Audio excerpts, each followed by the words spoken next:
Hey guys, welcome to the Droid Guy. Today, we'll teach you how to adjust the mouse pointer size as well as change the mouse pointer color in Windows 10. If you're interested to know how, keep watching. The first thing that you need to do is to click on the Start menu.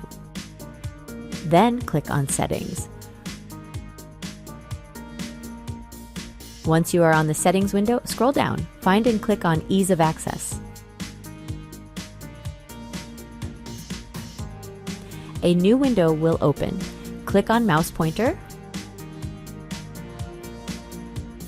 All you need to do is to adjust this and select your preferred size. You'll be able to adjust it up to 15, which is the largest size. To change the color of your mouse cursor, all you need to do is click on the boxes below.